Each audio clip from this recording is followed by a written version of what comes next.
ले लीजिए बहन जी, आपका 2 किलो अचार। शुक्रिया बहन, ये लो तुम्हारे पैसे। तभी बाहर बादलों की तेज गड़गड़ाहट होने लगती है। अरे बाप रे, मौसम खराब हो गया।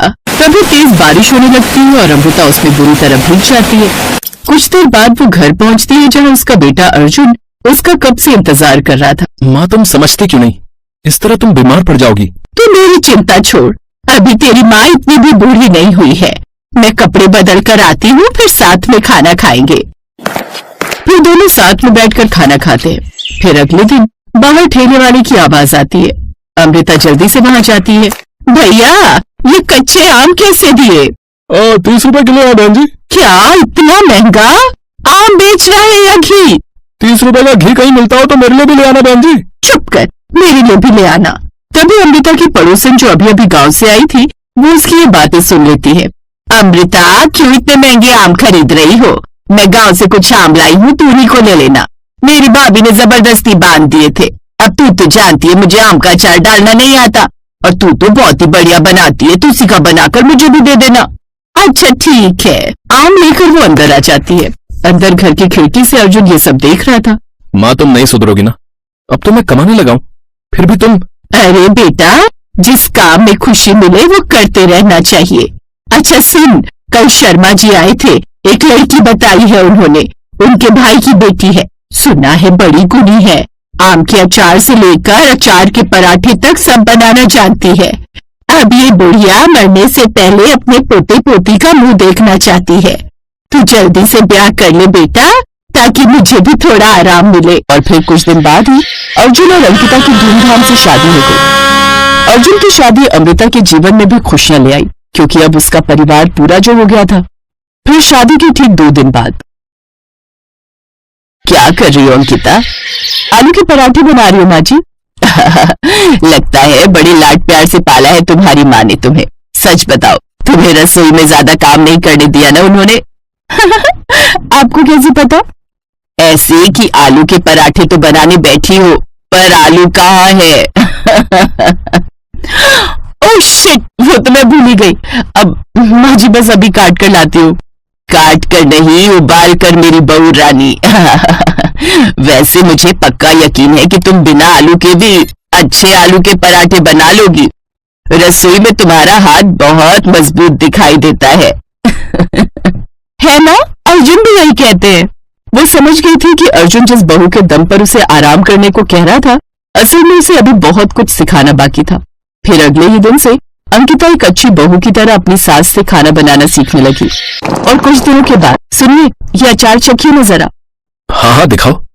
माँ, आपके हाथों के अचार का जवाब नहीं है। माँ जी ने नहीं, मैंने बनाया है इस बार। क्या तुम सच कह रही हो? हाँ अर्जुन, अब मैंने तेरी पत्नी को भी अचार बनाना सिखा दिया है ना स्वाद बढ़िया? अब हम दोनों मिलकर अचार बनाए करेंगे। माँ बस करो, मैं इतना अचार नहीं खा सकता। ऐसे कैसे नहीं खा सकते? अभी तो मुझे बहुत सारा अचार डालना है, एकदम परफेक्ट बनाना है। हाँ, ये परफेक्ट ही बनाया तुमने, लेकिन अब और अचार डालने की जरूरत नहीं है, सच में। नहीं, मुझे लगता है इसमें अभी कुछ कसर बाकी है, तो मैं कल फिर से डालूंगी अचार, और अगर कल भी ठीक नहीं बना तो परसों फिर से। अंकिता का ये प्रण सुनकर अर्जुन ने अपना माथा पीट लिया। ऐसे वक्त बीतता गया, पर वक्त बीतने के साथ अंकिता की अचार बनाने की इच्छा और मजबूत होती चली गई। वो रोज अच्छा अचार बनाने की कोशिश करती, और फिर एक दिन उसने अचार बनाने में महारत हासिल कर ही ली। फिर एक दिन, माँ जी मुझे राई कूटनी है, और देखो ना ये अभी तक नहीं आए। काफी देर हो गई है, अब तक तो उसे आ जाना चाहिए था, चिंता की बात है। अमृता का इतना कहना था कि तभी उनका पड़ोसी और अर्जुन का दोस्त राहुल भागा भागा अमृता के पास आया। चाची जल्दी जाओ, अर्जुन का एक्सीडेंट हो गया है, पुलिस उसे अस्पताल लेकर गई है। राहुल की बात सुनते ही अमृता और अंकिता के होश उड़ गए। दोनों फौरन अस्पताल पहुंचे और फिर, डॉक्टर मैं अर्जुन की पत्नी हूँ, क्या है उन्हें? कैसे हुआ? मुझे लगता है शायद किसी बड़ी गाड़ी ने हिट किया है। वो तो शुक्र है कि पुलिस उन्हें यहाँ जल्दी ले आई, पर उनके सिर में गहरी चोट है, हमें सर्जरी करनी होगी। आप जितना जल्दी हो 5 लाख का इंतजाम कर दीजिए।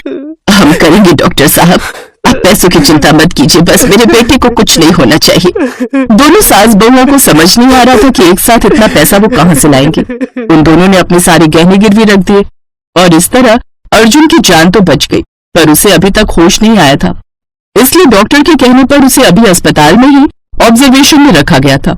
फिर उसी शाम, माँ जी आपने सुबह से कुछ नहीं खाया है, ये लीजिए खाना खा लीजिए। क्या मैं जानती नहीं कि सुबह की 2 रोटी ही बची थी घर में, और वो भी तुम मेरे लिए ले आई। आओ इधर आओ, एक रोटी तुम खाओ और एक मैं खाऊंगी। अब तो ऐसे जीवन काटना होगा मेरी बच्ची।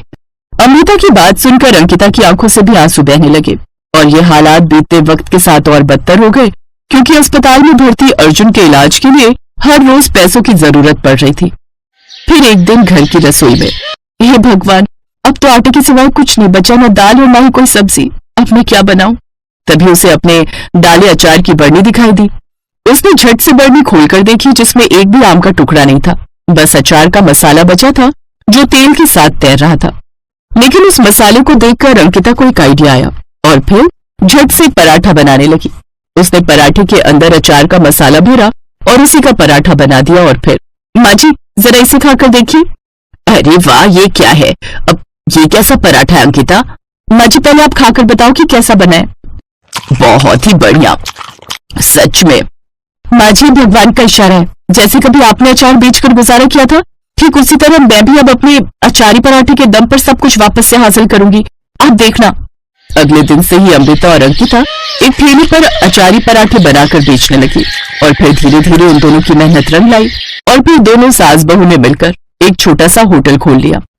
कमाए हुए पैसों से उन दोनों ने अर्जुन का और भी अच्छे अस्पताल में इलाज कराया। और फिर, माँ, मुझे लगता था कि इस संसार की सबसे मजबूत महिला आप है, पर आपने तो अंकिता को भी अपने जैसा ही बना दिया। अंकिता, मुझे तुम पर गर्व है।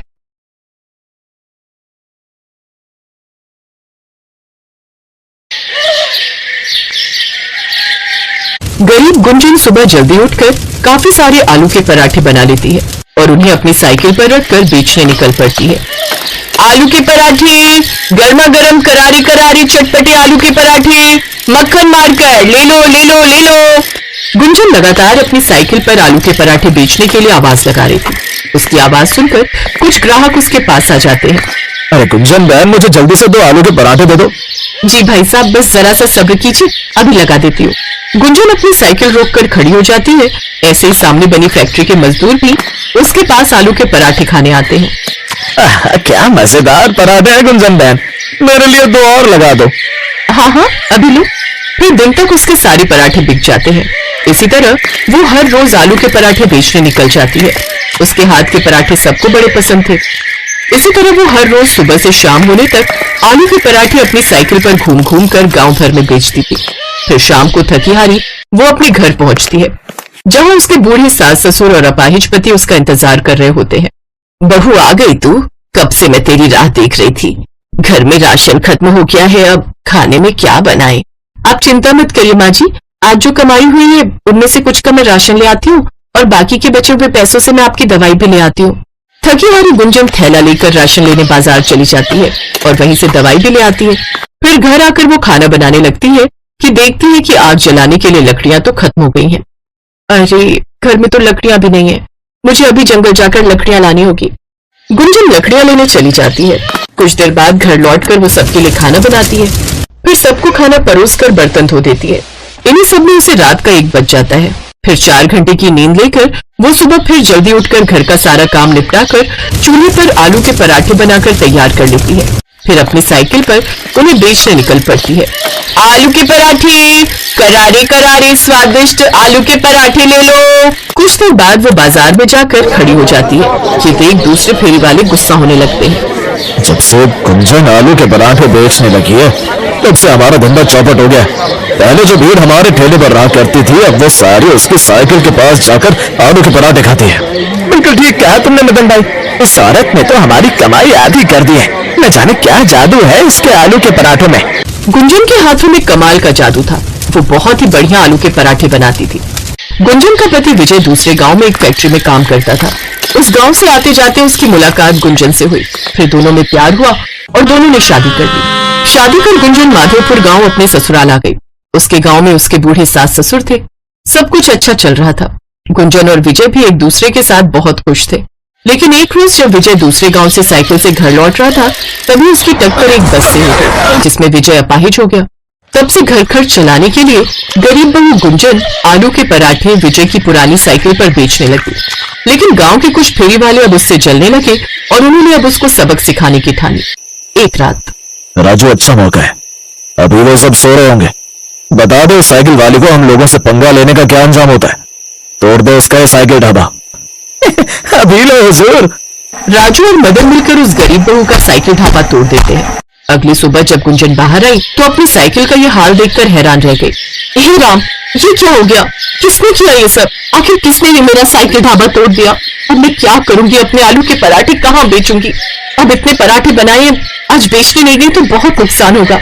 कीड़े पड़े उसे जिसने हमारी साइकिल का ये हाल किया है। बहू तो घबरा मत, अपने पास वो टोकरी है ना, तो उसी में ले जाकर अपने आलू के पराठे बेच ले जा। अपनी सास की बात गुंजन को सही लगती है और वो टोकरी में आलू के पराठे और माखन सर पर रखकर बेचने निकल पड़ती है। लेकिन जहां वो पहले कुछ ही मिनटों में पहुंच जाती थी, अब उसे वहां पहुंचने में काफी वक्त लगता था। साथ ही पैदल घूम घूम कर वो थक भी जाती थी। फिर शाम को थकी हारी वो घर पहुंचती है। क्या हुआ गुंजन, तुम्हारा चेहरा क्यों उतरा हुआ है? आज साइकिल न होने के कारण मैं ज्यादा जगह पराठे बेचने नहीं जा पाई, जिससे आज ज्यादा बिक्री भी नहीं हुई और पराठे भी काफी बच गए। ये सब मेरे कारण ही हो रहा है ना। काश ना मैं अपाहिज होता और ना तुम्हें इतने दुख देखने पड़ते। क्या सोचकर तुम्हें ब्याह कर लाया था कि तुम अनाथ हो, जो प्यार खुशियां तुम्हें मायके में नहीं मिल पाई वो मैं तुम्हें दूंगा, लेकिन यहाँ आकर तो तुम्हारी हालत कैसी हो गई है। आप परेशान मत होइए जी, मैं आपके साथ खुश हूँ और भगवान ने एक रास्ता बंद किया है तो वो दूसरा भी जरूर खोलेगा। और बहू, जो पराठे बच गए हैं ना, उन्हीं को गर्म कर दे, आज हम वही खा लेंगे।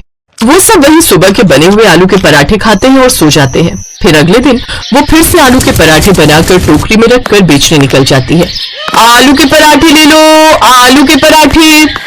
लेकिन उस रोज भी उसकी ज्यादा बिक्री नहीं हो पाती और वो उदास होकर एक पेड़ के नीचे बैठ जाती है। हे भगवान, ऐसा ही चलता रहा तो मैं कैसे अपना घर चला पाऊंगी? घर का राशन, सबकी दवाइयां, सब कैसे होगा? शाम को गुंजन फिर मायूस सा चेहरा लेकर घर आ जाती है। उसके परिवार वाले उसकी हालत देख समझ जाते हैं कि उसकी आज भी कुछ खास बिक्री नहीं हुई। वो सब भी मायूस हो जाते हैं। तभी उसके पास उसकी सहेली और पड़ोसन रजनी आती है। अरे गुंजन बहन, तुम आ गई? मैं कब से तुम्हारी राह देख रही थी। कहो, क्या बात है रजनी? तुम्हें पता है अपने गांव में ना एक बहुत बड़ी प्रतियोगिता होने वाली है खाने को लेकर। जो भी सबसे अच्छा खाना बनाकर जजेस को इम्प्रेस करेगा उसे पूरे 10 लाख का इनाम मिलेगा। क्या? 10 लाख? हाँ, सोच गुंजन, अगर तुम ये प्रतियोगिता जीत गई तो तुम्हें पूरे 10 लाख का इनाम मिल जाएगा। वैसे भी तुम पराठे बनाने में तो माहिर हो। जैसा स्वाद तुम्हारे हाथ के पराठों में है ना, ऐसा कहीं नहीं। और भाग लेने में क्या जाता है, कौन से उसके पैसे लग रहे हैं। बस फिर क्या था, गुंजन रजनी के साथ वहां गई और उसने प्रतियोगिता में अपना नाम लिखवा लिया। 3 दिन बाद प्रतियोगिता का दिन भी आ जाता है, जहां और भी कई अच्छे घरों की औरतों ने पार्टिसिपेट किया होता है। उन औरतों को देख वो घबरा जाती है। हे भगवान, इन सबको तो मुझसे अच्छा खाना बनाना आता होगा। हे प्रभु, मेरी रक्षा करना। प्रभु का नाम लेकर गुंजन खाना बनाने लग जाती है। वो आलू के मजेदार पराठे बनाकर तैयार कर लेती है। कुछ ही देर में पूरे हॉल में आलू के पराठों की महक फैल जाती है। फिर जजेस अपना फैसला सुनाते हैं। यहाँ पर कई बड़े बड़े घरों की महिलाएं भी शामिल हैं जिन्होंने कई महंगी महंगी और नई डिशें बनाई हैं, लेकिन जो स्वाद तुम्हारे हाथों के आलू के पराठों में है वो कहीं भी नहीं। इसीलिए इस प्रतियोगिता को तुम जीत गई हो, साथ में 10 लाख का इनाम भी। ये सुनकर गुंजन बहुत खुश होती है। अब वो उन पैसों से एक पक्का घर बनवाती है, साथ ही गांव के बाजार में अपना एक ढाबा खोल लेती है और उसमें आलू के पराठे बनाकर बेचने लगती है, जिससे उसकी खूब कमाई होती है और अब वो अमीर हो जाती है। अब गुंजन की गरीबी दूर हो जाती है और वो खुशी खुशी अपना ढाबा चलाती है।